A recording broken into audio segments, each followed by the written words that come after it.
Public dialogue and civic engagement are important. They play a role in improving the health and well-being of Texans across our great state. That's why Blue Cross and Blue Shield of Texas is proud to support Texas Tribune events like the conversation you're about to see. Please join me in welcoming our distinguished panel. Chairman Phillips, I thought I would start with you. We're sitting in your district. There must be some kind of protocol that requires that. Welcome. The governor, in his announcing his emergency items for this session, included transportation. Everybody in the Capitol has, in fact, said that transportation is one of the most, if not the most important issue facing the state. I thought we just all voted for a proposition last November that was going to fix transportation. Why are we still talking about this? Is this as big a problem as everybody says?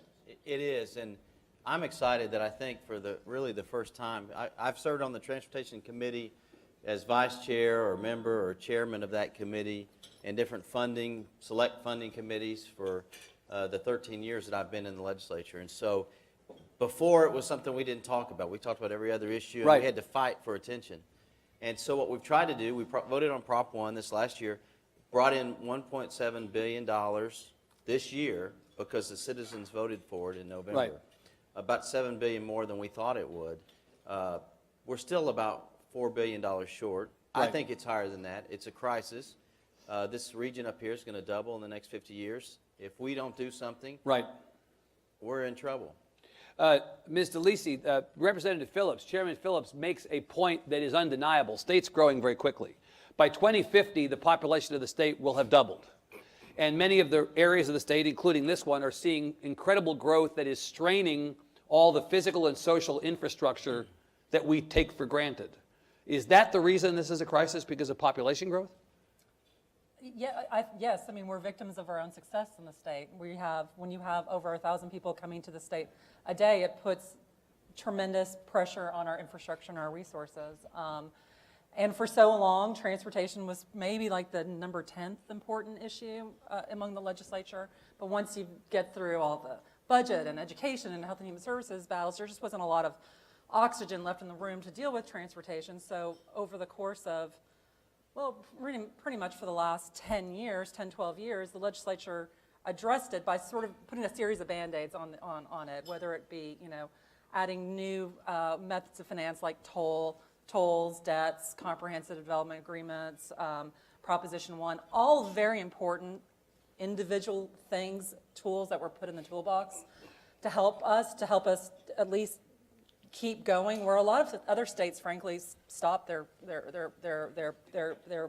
construction programs because they didn't have the foresight. But they were Band-Aids. They were not permanent solutions. solutions. Band-Aids, and we knew that all along. Now there is the political will. There is the finally. We spent a lot of time getting people to understand there was a problem, because it's hard for people to understand there's a transportation funding problem when you drive through Dallas. And everywhere you go, there's more highway construction. Right. So, you're asking people to look 10, 15 years down the road, right. Not 2 years, not in nice, neat 2-year budget cycles. Ambassador, I mentioned that you had been mayor of Dallas. In fact, before that, you were Texas Secretary of State. You've been at this for a long time, longer, arguably, than anybody up on the stage, and so you have the benefit of institutional memory.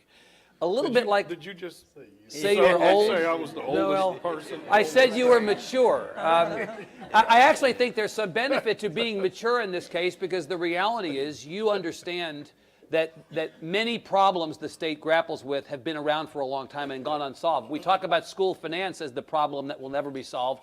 In some respects, transportation is the same way. We've been talking about this for as long as you've been in public life, certainly, right? It is, and I want to applaud. I still call him Chairman Phillips for his candor, and Larry and former Senator John Corona and Chairwoman Delisi have been pushing this incredible task uphill for years. But the reality, it's been here a long time, and having gone to school in Sherman, I'll at least evoke a little of the wisdom here. But our grandparents always told us the best time to patch the roof was while the sun was shining. And it's the same with transportation, and my fear is we are so far behind, but we've got to move. And one of the reasons I was excited about being on the panel, as you know, is I think we can't just look at highways. We're going to have a multidisciplinary approach. And I go back to those days when everybody thought we were fools for saving our little pennies in Dallas and Houston to start our own mass transit systems, which we had to do because the Texas Department of Transportation then was called the Texas Department of Highways. And they refused to put any money in mass transit. And I think if you look at the success of what Dallas and our 12 partners have done with DART, that's Right. got to be a part of it. The other venture that I am now involved in is trying to build a high-speed rail between Dallas and Houston. Privately financed, privately funded, looking at market realities, but also the reality that increasingly the commercial engines of this state, no disrespect to anyone else, are Dallas and Houston. Yep. We are a nation that is propped up by the 10 mega economic zones called Houston, Dallas, Los Angeles, Atlanta, New York, and increasingly that's where the commerce is. Yep. That's now a 4.5-hour drive with the numbers that Chairwoman Delisi talked about. That's going to be an 8-hour drive. Nobody's going to do that. Right. And so we think layering a component and an option of high-speed rail where it makes sense can be part of the solution. But I'll say this and I'll stop. I was delayed getting here because I spoke to our leadership Dallas group. Yes. And it was essentially the same challenge. We wanted to know how we were doing, which I skipped over because we're doing great. And then the question is, what's the biggest threat to our continued prosperity? And my fear is when you have so many tailwinds as we do right now. Right. We have so many brag points. It's hard to sit back and say, what are we going to do when this runs out? Yeah. Because we're living on the investments that were made 10 to 15 years ago. But if we want to continue to be the state that thousands of people move in every day and businesses move in, we really have to get serious about addressing infrastructure. And even though I know this is transportation, I cannot separate education from transportation. Well, there's physical infrastructure and there's social. Right. Most important. But this is the time that we should be addressing this aggressively. Judge Jenkins, I'm glad Ambassador Kirk brought up high-speed rail. We'll come back to that. I think that's got to be part of any conversation right now, and it's not an issue without controversy in the legislature. That's right. But I want to come back, Judge, to what the chairwoman said about, anybody driving in Dallas, might think, well, is there a crisis or not on the basis of what you see? Well, you see all this construction, which tells you there's a lot of activity going on. But anytime I've driven through Dallas, I've also seen enormous congestion. And that enormous congestion would tell me we do have a crisis that needs to be rectified. It's a little bit like that old joke, two women having lunch in the Catskills. One says, God, the food here is terrible. And the other one says, yes, and such small portions. The problem is we hate the roads we have and we don't have enough of them. And part of that manifests itself in the congestion that you know probably as Dallas County Judge better than anybody. Well, we do have a lot of congestion, and that's why we have a lot of cranes building a lot of roads. Right.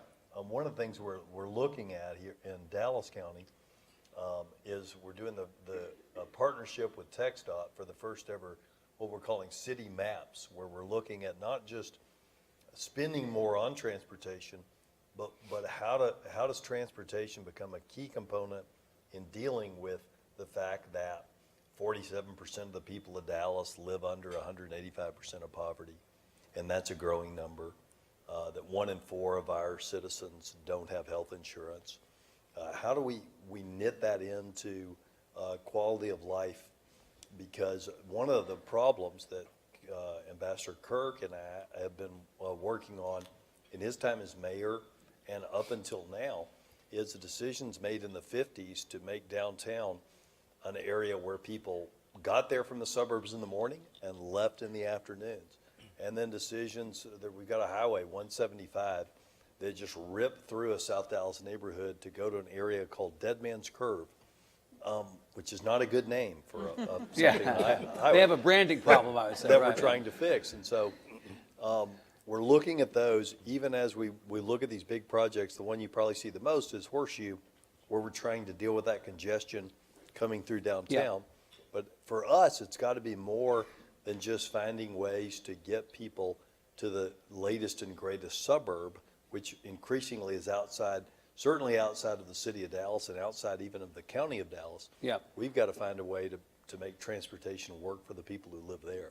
Well, that's going to take some money. No matter what the solution is, money will need to be involved, and I'll come back on that to Chairman Phillips. You talked about the amount of money that will come into transportation as a result of Proposition 1, and you said we're about $4 billion short. What that $4 billion over and above the 1.7 gets you is to maintain the current level of congestion.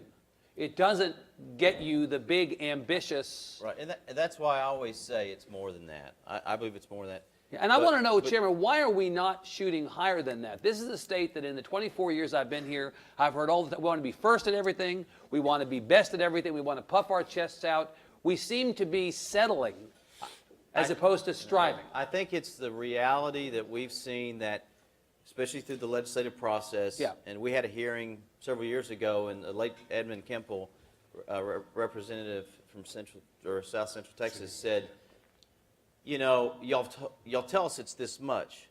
Let's get down to some numbers that we can put our, heads around and attain. And so I think that's why we came back and TxDOT under Chairwoman Delisi's leadership said, let's talk about $5 billion. Let's explain what it is, and let's go with that. And that's really, I think, been successful. I've got to brag on these guys and this region, and it's not, I'm not going to tell them this, it's not just Dallas, it's an entire Metroplex region that has done amazing things with the tools that the legislature's created. They've taken the money that we've been able to give them, and Yeah. they've magnified it amazing ways. And that's why there's orange cones everywhere. And what's amazing is the entire region, which we've heard about regionality working, they come together so well. How many people are on the MPO? 43 Yeah. distinct people and communities throughout the region coming together and prioritizing for what's best for the region. The county south of us, Collin County, is projected to be the largest county in this region by 2050. It's Right. It's unbelievable. Yeah.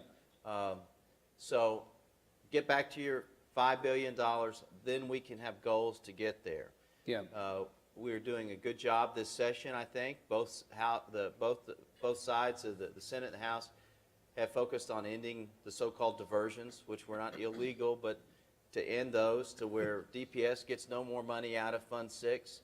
So Right. since I switched hats, I don't know if I like that, but Now that you're the public safety guy, wait a minute, hold yeah. on. Right, But yeah. but I know we're going to take care of public safety. But that's going to be about $1.2 billion over a biennium extra that we're going to have. Right. We heard a bill yesterday constitutionally make that happen so Right. that the public safety is written out of there.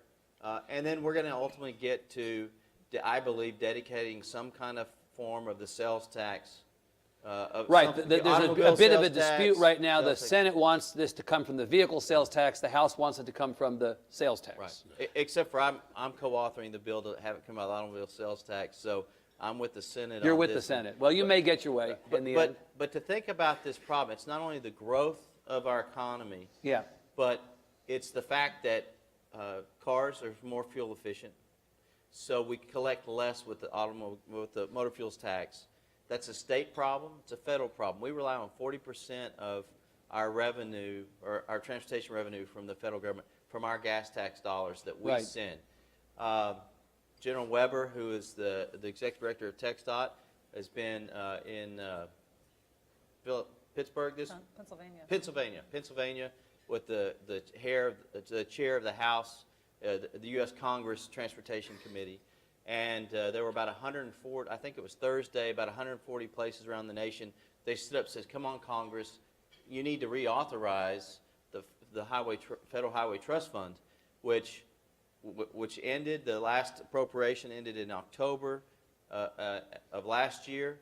They gave it until May 31st of this year. And once that's done, there's no more money coming to the states. There'll be a slow drawdown. Right. It's not big. So we need Congress. They have the same problems we do. They haven't raised the fuel tax there since 1993. It's 1991 here, and they haven't found other revenues So to part replace that. of the problem is a federal problem. Yeah, part of it. In addition, in our Yeah, yeah. it comes. It's happening nationwide. It's not just Right. a Texas issue. Right. But it's doubly more, or it's impacted more because of the growth. Right, Chairwoman, we've had private conversations and casual conversations on this question of what is the right number for a long time. $5 billion is not enough. We're not going to get 20 years in the future and be glad that all we did was $5 billion, right? Because all we're doing is kicking the real solution to the problem down the road. Right, well, a couple of things. The $5 billion is not an insignificant amount of money when you're talking about what we're spending now and comparing what Texas is spending to the other states around the country. And there is something to be said about not, sort of ramping up on a gradual basis, because we saw in the past when there would be quick infusions of cash, whether it was from the stimulus package or bonding or other sources of revenue that came into the agency, that it would drive up construction costs. And the uncertainty was not good for the contracting community. They would hire people, and then they'd have to lay people off. And so, I think yes, we want more money for transportation, but if they can get to the $5 billion number this session and allow TxDOT to ramp up and expand the program, then I think they make a good argument. And by the way, I'm one of those people that believes that transportation will pay for itself, because you'll get assets on the ground that are worth something, ad valorem tax rates, right. Money will come in. And so there will be more money generated to put back into transportation. So I think not just throwing a double, $7, $8, $9 billion all at once is not necessary at this point, because I don't know if we have the capacity within the contracting Could you actually community. spend that money efficiently and wisely if you had it? No, I don't think so. And that's why even Yeah. right now, there's some borrowing capabilities that we have that the legislatures, and let's just hold off right now Right. on that. Ambassador, to this point of the value that comes back to us when we spend this money, put on your former top trade official of the United States hat. The reality is there is a true economic development benefit to fixing transportation and a consequence to not. Is there not? Yes. Yeah. Yes? Sorry. Yes. Full stop. Okay, that's it. Yeah. Yeah. Look, I mean, and we're all friends up here, but not to make it a complete love fest. And I give you credit for going there. We got to get our friends to the point to say it's okay. We need money, and we've got to raise revenue to do it. Right. And we don't want to do it because we live in a state that slavishly wants to say, we've never raised taxes, we won't do this. And the downside to you seeing all these cones in Dallas and Houston is that instead of the state stepping up and doing what they ought to do, is we have to do it in the form of a toll road, which is Right. nothing but a hidden tax. And we think it's okay because you can make the decision you want to ride on the toll road. Right. But we have to be honest about it. But nobody wants to raise, we haven't, as you noted, we haven't raised the gasoline tax in 20 years. Cars Well, you're are out of getting more office now. efficient. You're out of office, Ambassador, and no plans to run politically, so you can say whatever you actually think. Well, I was Should we advocating. raise taxes? We did look. The DART system Yeah. is a self-imposed tax Right. because the state wouldn't do it. You only have DART and Houston Metro because we had to go to legislature and say, okay, if we go to our own voters and ask them if they'll self-tax themselves to Right. put a penny in, they did it, and the state gives us not a dime. Right. They don't give us a dime. And the only reason we have the North Texas Toll Road Authority is because the Dallas toll system used to be the only one in the state of Texas that generated money. The state took it and gave it everywhere else. Yeah. And so we had to go back and come up with create this new entity called a regional toll authority that said, Yeah. we'll give you some, but how about we keep some of our money to grow our Right. own needs? My only point is, if we think we can do this by just building highways, we're going to make a mistake. So you think we have to think of ourselves differently, particularly in the urban areas. Right. And I know we're a rural state, but you can't build enough highways in Dallas, in Austin, and Right. Houston to solve this. The Texas Department of Transportation has to see itself as something other than what they used to be known as the Good Roads Association. I love the It's got to fact be that you- multimodal. I love the fact that you're willing to go there on the revenue question, because it's not politically, as you say, it's not a politically cool thing to do to talk Bill about. Hobby used to always lecture us when we got into Yeah. public office, and he said, this is one of the most fun jobs you'll ever do. But if you ever forget it's 90% finance and 10% poetry, you're going to lose. And it's always Right. about the revenue. But we're growing. Right. We should be smart and have the courage to make the investments now that will keep this prosperity going. Right. I grew up in Austin. I love it. And I hate the fact that I have to spend more time wondering, do I want to leave at 4 so I get to Austin before the traffic gets awful, or do I want to wait and leave at 9? Yeah. I mean, you talk about Dallas, Austin is a parking lot. It's the predicament. Go quickly to the chairman and then back to Judge What I Jenkins. wanted to say is he's talking about multimodal, and TxDOT has done that. Since we've been there, they've had a rail division added. and that's huge because we got to get rail relocation, get it away from our roads, get away from our traffic, allow Right. for this multimodal approach, and they now have a maritime division. Think about the trade. We're the #1 exporting state in Right. the nation. We have got to invest heavily into our ports and our waterway that we have down, that Yeah. we have to invest. We've got locks that need to be replaced. And does that $5 billion we're talking about include No. investments in ports? None No. of that. Does it include investments in rail necessarily? None No. of that. And that's why we have to find a way Right. to get there. Yeah, Judge, Ambassador Kirk brought up tolls, the great conundrum of our lifetime. We like liberty, we like being able to choose, but we hate the idea that we might want to put a second price on roads that we thought our taxes already were paying for. You know, we've been conditioned to think that our taxes go to pay for things like roads, and then we're being asked suddenly to pay a second time. You all have maybe as much in the way of toll roads as anybody up in Dallas. But people who drive on toll roads kind of like them because they get places faster. Are you fundamentally for or against tolls? What's your disposition?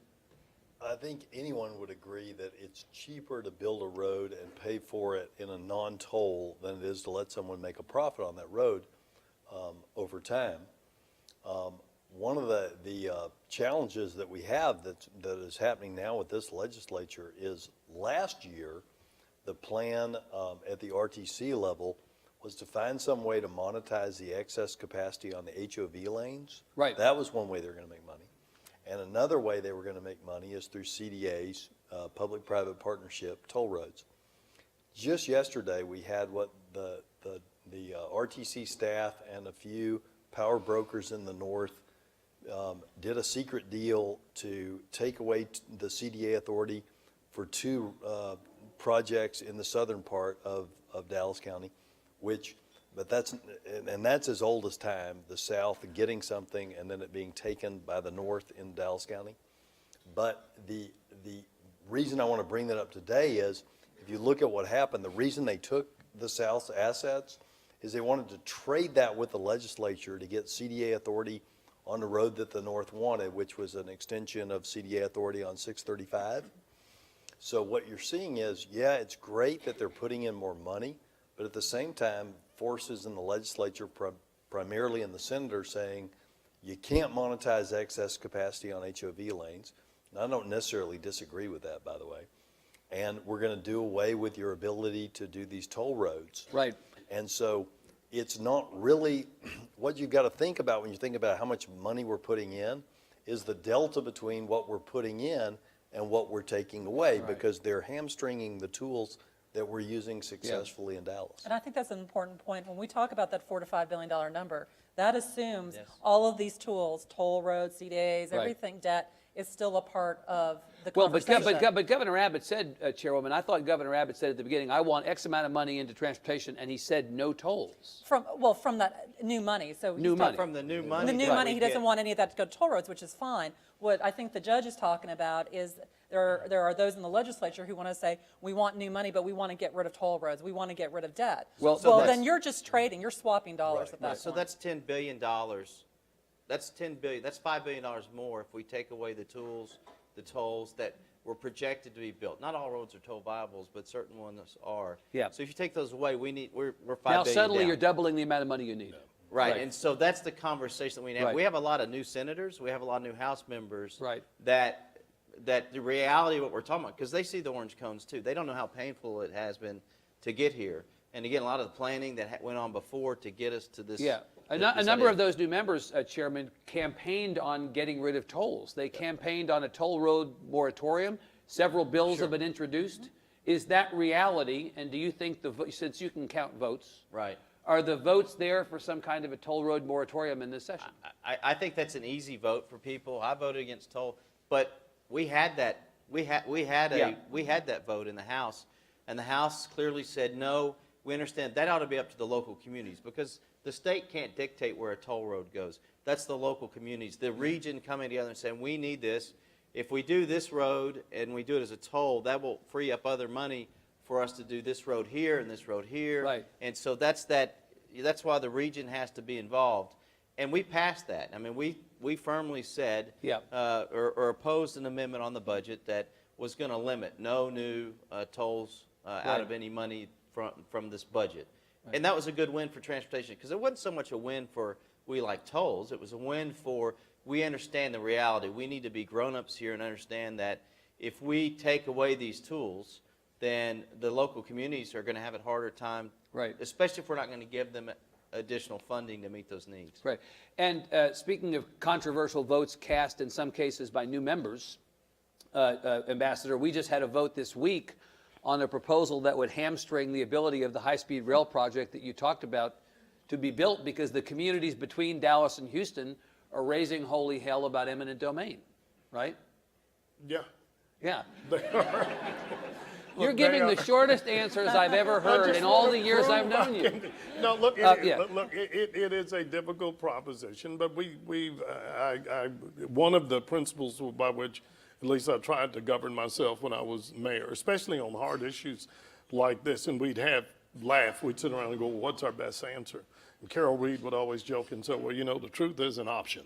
And, the reality is you can build a high-speed rail, and we can, and I have to go back, we're not asking the state of Texas for a penny.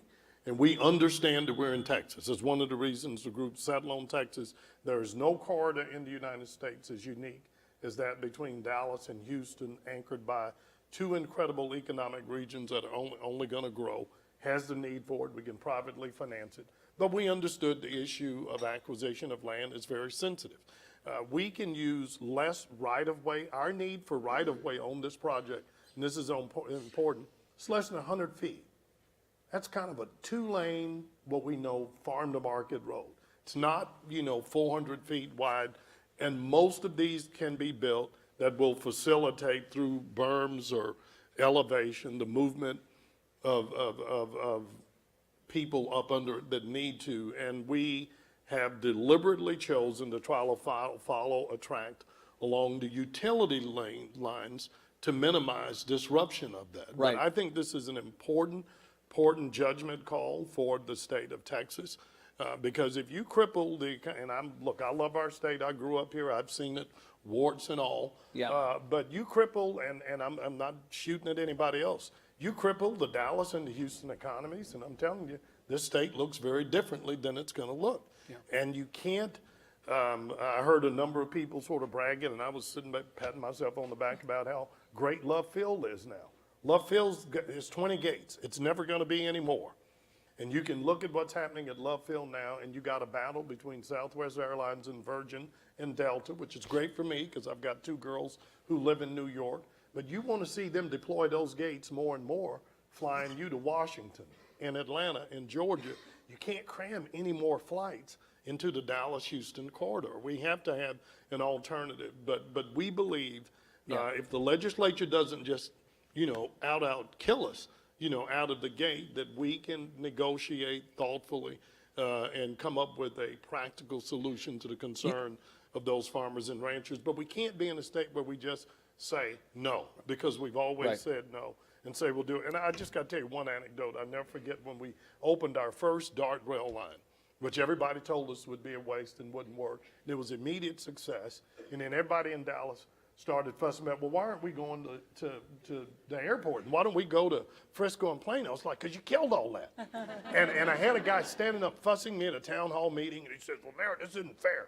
The only rail line goes from South Dallas to North Park, and I want to know why. And I said, because I remember when I came to a town hall meeting in which you said, which I loved, something I'd never heard. He says, if you try to put a rail line in North Dallas, we're going to fight till hell freezes over, and then I'm going to strap on my skates, and we'll fight on ice. And I thought, that's pretty good. That is pretty good. It makes a great anecdote, but then you wake up 20 years later kicking yourself in the rear end because we're just now getting a rail line to the airport that could have been there 20 years more. Right. And we just can't. I love our free Texas spirit, but we've got to make big decisions, tough decisions about infrastructure. And we think the way we've proposed the rail line is the most thoughtful way to go. And think about, had we done the high-speed rail that was proposed back in the 80s, the cost of doing it now is so much more.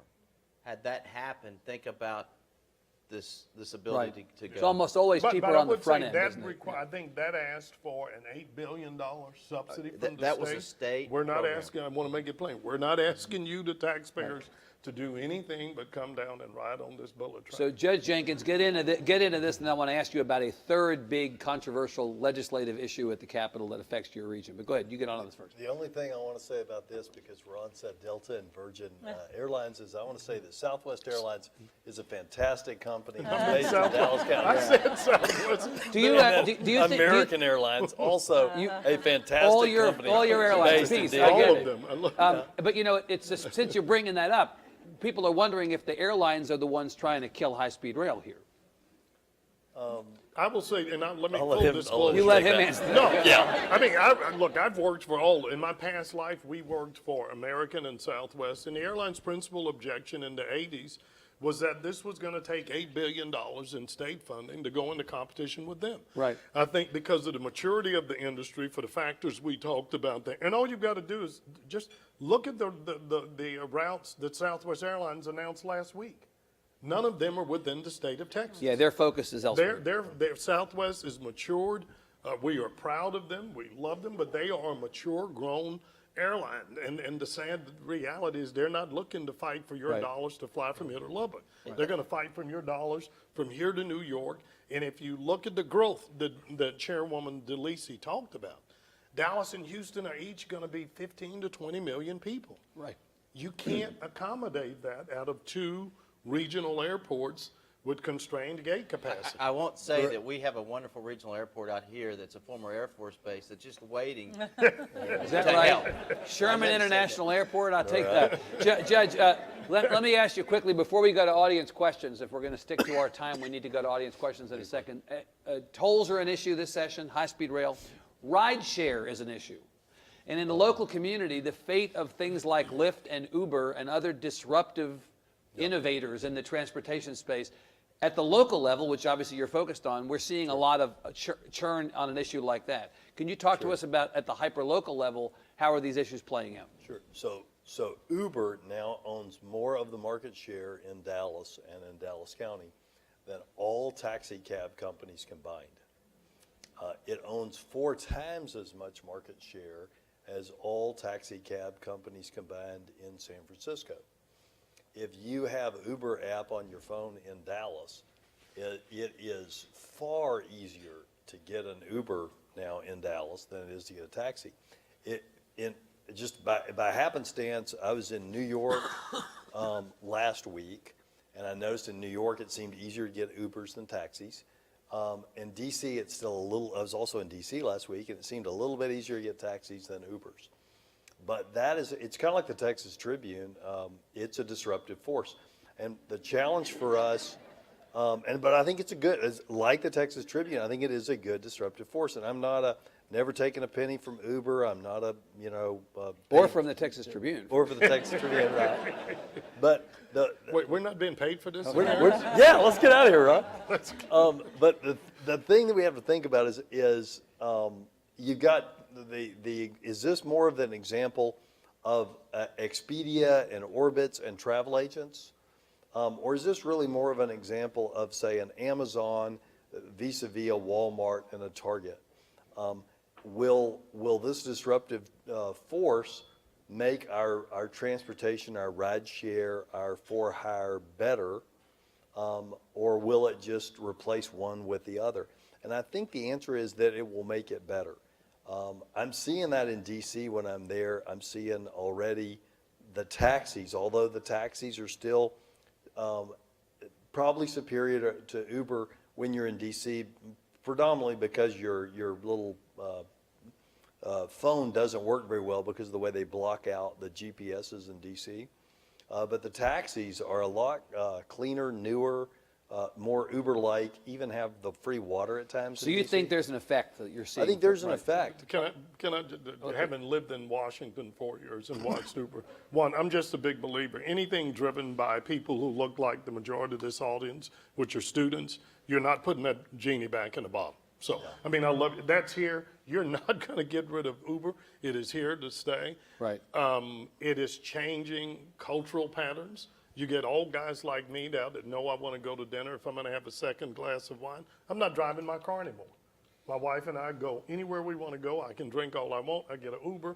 I don't ever have to work. No, I'm serious. You've got people looking at Uber for different things. Right. In the urban America, the fastest adopters of Uber, and forgive me, but this is a real story, are people of color who are young professionals.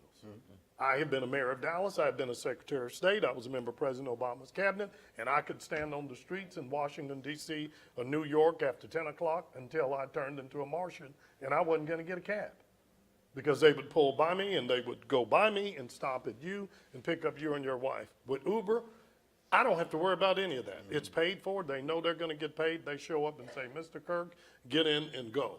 And so I think for a lot of reasons, that's here, and it's going to change not just transportation patterns.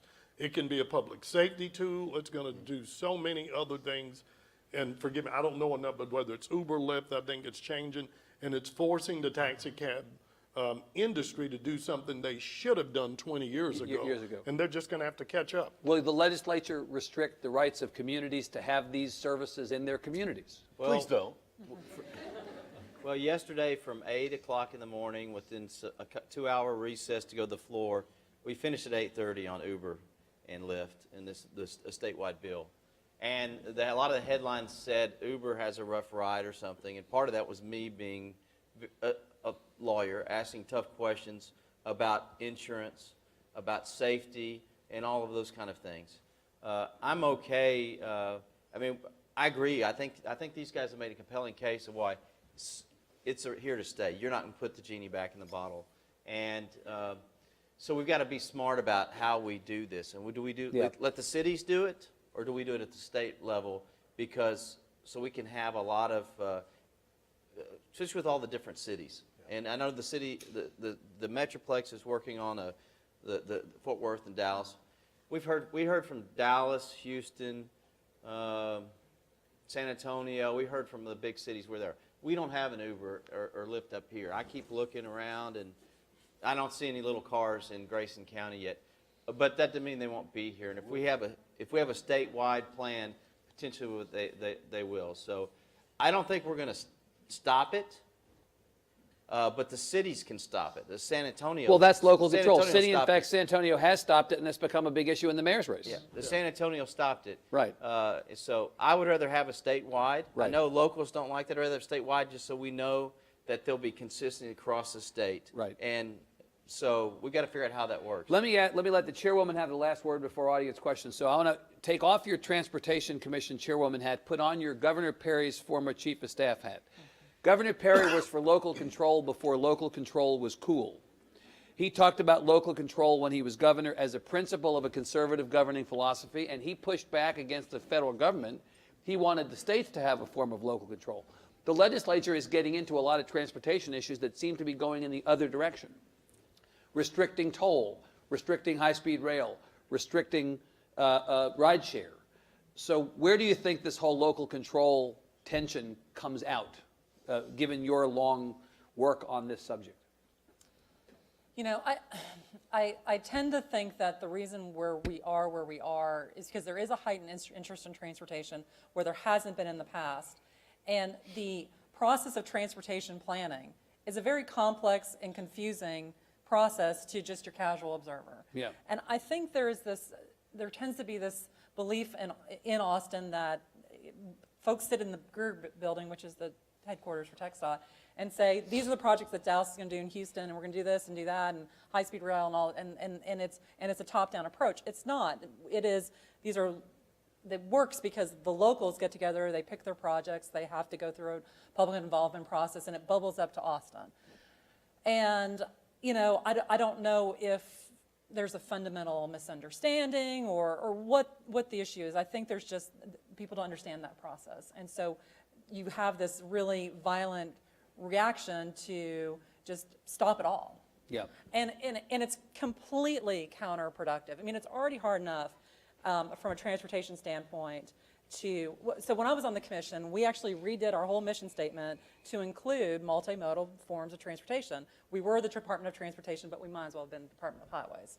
So we did all these, we added new departments, and But when it gets down to it, our handcuffs have been put on where Fund 6 can't go to ports, Fund 6 can't go to rail, Fund 6 can't go to mass transit or public transit. And so, then the agency is given, the mobility fund. The mobility fund can go for all these things. And when the department then uses it, and by the way, approved by the voters, so the voters said, yes, we're good with that. And so when the agency exercises that authority, there's a quick backlash from folks in Austin who said, oh no, we need to put that money into roads. So transportation is very difficult, a very time-consuming process for planning. Like I said, it's not very nice, neat little 2-year boxes. You've got to have a vision 10, 15 years down the road. And I'm hopeful that maybe going through this process with the legislature, I don't think a lot of these things are going to pass, but maybe it's a good cathartic way to start the conversation so people will get more involved into the local planning process and see how it actually is supposed to happen. Good. Okay, so we're going to have questions from the audience. We have a microphone. One of our great volunteers is walking a microphone around. Please, if you wouldn't mind, raise your hand. We'll walk the microphone over to you. We'll take as many questions as time permits. Why don't you go here and then there, and then we'll invite President Haas in as well. So, sir, you first, please. Stand up if you wouldn't mind and ask your question. Thank you. Good afternoon. My name's Carl Welsenbach. I'm the director of the Sherman Denison MPO, and thank Austin College for this presentation. Wonderful panel. And addressing the last issue brought up about transportation planning, visioning, having a long-term Yes. ability, you also need to have a long-term, consistent, steady funding source. Right. And both at the federal and statewide, across the country, revenues are declining. We've already addressed that issue partly due to the gas tax hasn't been increased. The fleet mix has changed. You have more efficient vehicles. Has the state of Texas considered a vehicle miles traveled tax in lieu of Right. a consumption tax on gasoline? This is effectively a user fee, although it's controversial in its own way, Chairman Phillips, right? People don't like the idea of the government being able to tell what you're doing. Yeah, and Texas is a great last frontier of all things can happen. And when you start talking about having to have people know your miles, where you've been, it's not very popular. There are studies around the state, around the nation. There are a couple different places where they're trying this. Here's the question. It's expensive to put that in place. And so I think the motor fuels tax is going to be ridden as long as it can until it's no longer efficient. Electric cars don't pay motor fuel tax otherwise. There may be other ways you can, technology is going to get us there maybe to where you could do some vehicle miles traveled where it's, where it kind of goes into when you get gas or, technology is going to get us out of a lot of this issue. But the motor fuels tax, unless other states or the nation completely gets rid of motor fuels tax, that's still our most efficient way to collect that tax, Right. Because it's already in place. I'm asking this sincerely. I think the paranoia about the federal government argument is not a small argument. That is what a lot of people say in response to a vehicle miles travel tax, because they say the government wants to know everything I'm doing. I don't want to allow the government to know that. Do you think that's a legitimate argument? I think that's a legitimate perception that citizens have. Not even just the federal government. They don't want the state government to know either. Right. They don't like you guys as much as anybody else. No, that's No, exactly this is one place I think I agree with the chairman. I tell you, going back to something Clay said, though, my concern about a miles per, and accepting truckers, because I would assume they would do something. To me, it could be a horribly regressive tax on poor people who have to typically drive further to Live get to far work, out, they can't afford to live because in. the right, jobs yeah. are not in South Dallas and the east side of Houston or east. So That's an these are the interesting point. people having to drive further to go to where their jobs are. And The rural job- Texas is the same way. Rural I don't Texas have my would be rural the same hat on, way. but It same would way. be, I just think it would be a disproportionate burden on middle-class families that have to get in their car and drive 20, 30 miles to get to work. It's a great point. Ma'am. Hi, my name's Savannah Lowe, and as someone who's always used public transportation and came from Austin, it's kind of been interesting to me living in Sherman, a more rural community, and I understand that Texas is a very rural-based state. As larger cities are adapting and creating better transportation, I'm expecting that rural communities will be opening up and will have to adapt to how that change affects them as communities. How can they prepare? Because we've tried to do alternative things, we have TAPs, we've worked on bike paths that hasn't gone very far. How do rural communities prepare for this expansion? Protect your rail lines. If you've got rail lines, if the rail companies want to give them up, protect your rail lines. That's an easy way to do that. Protect your rail lines. But even in Austin, they've got rail. It's not nearly as successful as DART. Yeah. They subsidize that $30-something thousand per rider because they put it in the wrong place, is what my staff says. And so even there, sometimes they spend the money. It costs a lot more than they thought. And so we have to plan in the future. If you protect those corridors now, those areas that haven't had huge growth, protect those corridors. It's cheaper and easier to get it done in the future. Judge, you want to get in on this? You know, you have a Waxahachie part of your life in addition to the Dallas part of your life? Sure, and while you're protecting your rail lines for future mass transportation, think about throwing down some granite and making those into rural bike paths, jogging paths, and things of this nature. Throw a little pocket park on the side where people can play on the swing set or work out on the little gym. It's cheap, it adds to the quality of life, and it brings people to the community. And then when you're thinking about, you're most likely to get Lyft before you get Uber. Lyft is a ride share, you're a college town somewhat. So that's kind of a no-brainer that they'll likely be here soon. You need two things. You need at least $750,000, preferably $1 million in insurance. You need to force Lyft or Uber to buy that, which you can do, which we've done in Dallas County. They said they wouldn't do it, but they do it everywhere up there now. And the other thing is you need a solid, strong background check law or rule for them with accountability, so the person who's driving that car isn't a pedophile or a predator or someone who's going to steal your wallet. You do those two things, they already have rules to make sure the cars are, you know, a certain age and a certain quality, that you're all set.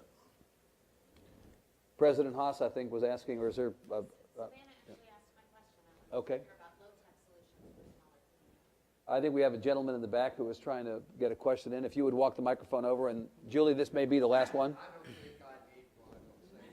Okay, just use your outside voice. That's No, great. but for the record, if you're recording it. Evan, wait, Tom, wait.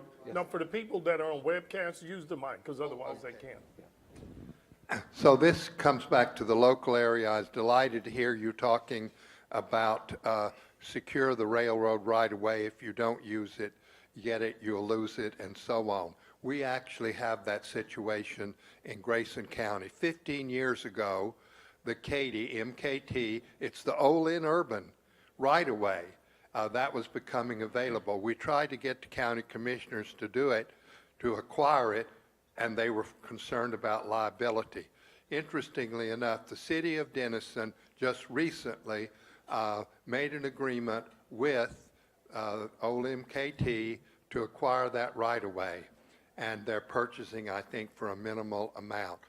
They've got it in Denison to their city line, now Sherman, and so here we have this opportunity. So what can we do to get local officials, for right now the city of Sherman, to see the vision, intermediate uses for trails, and bikes? Ultimately, it is right-of-way that can be used for light rail. So what can we do? Can I give you one example of someone who's been successful at that, and I'd contact them? The city of Weatherford all the way to the city of Mineral Wells has done a tremendous low-cost job of reclaiming a rail trail using crushed granite and gravel, and bicyclists and horseback riders and joggers use it, and it's 20 miles long, and it connects the city of Weatherford all the way to the city of Mineral Wells in 2 different counties. And it's a great low-cost example.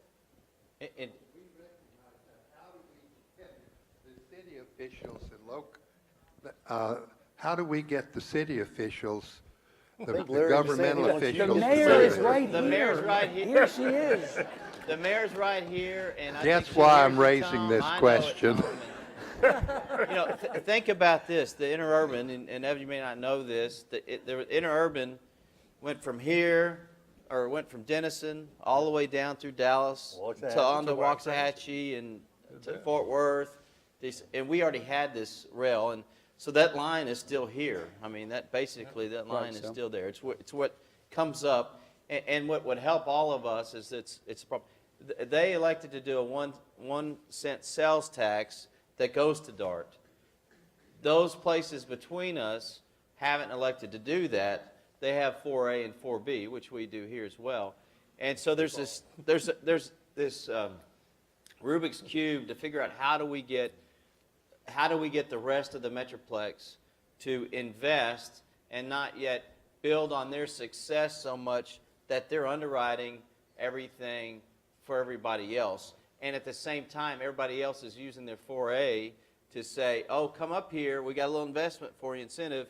You know, you've been in Dallas a while, come up here, we got a shiny new thing up here.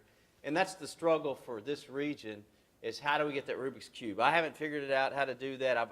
That's something I've wanted to see what we could do. We've talked about different things, but for us to ever get that benefit, those south of us, I mean, it's like Plano has participated in it. Irving's put their 1 cent in, and they just now got the train out there to the airport.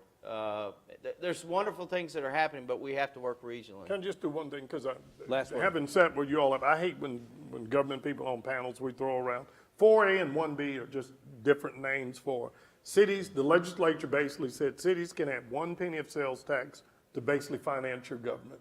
And then when we came up with this mass transit, they said you can have another penny if you use it for mass transit. Other cities said, we don't want anything to do with mass transit. Let us use that money for economic development. So that's what that 4A, 4B thing is. But we warned them at the time, there's going to come a day, if we prove DART works, then those cities are now going to want back in, but they're going to have used that money. And how do they do it? Tom, to your point, the one thing I believe in the spirit of local control and competition, that's where you do what you've done in Denison. You do it and you prove it'll work. And then I promise you, Sherman, I hear, has got a very gifted, thoughtful mayor. They'll look at it and they'll say, no, but and I would remind you, when I was mayor, just tell one anecdote. When I was mayor of Dallas, my good friend, my mentor, Bob Lanier, who was mayor of Houston, used to love introducing me everywhere we went as my young friend, the non-executive mayor of Dallas with an affinity for trains. And he killed all of Houston's rail money and put it into something else. And as soon as we proved DART could work and that the train started running and they were economic development tool, as soon as Bob Lanier went out of office, bless his heart, Houston went back in and said, you know what, we need a train. Yeah. And Austin said, we need a train. Yeah. So the best thing you can do in Denison is show how you Prove out the case. Prove that case, Prove and I it out. promise you Sherman will come back and do it even better. Let us thank our distinguished panelists for a great conversation. Deirdre Delisi, Clay Jenkins, Ron Kirk, and Larry Phillips. President Haas, thank you. President McMillan, thank you. Thank you all for coming. We appreciate it. Thanks very much.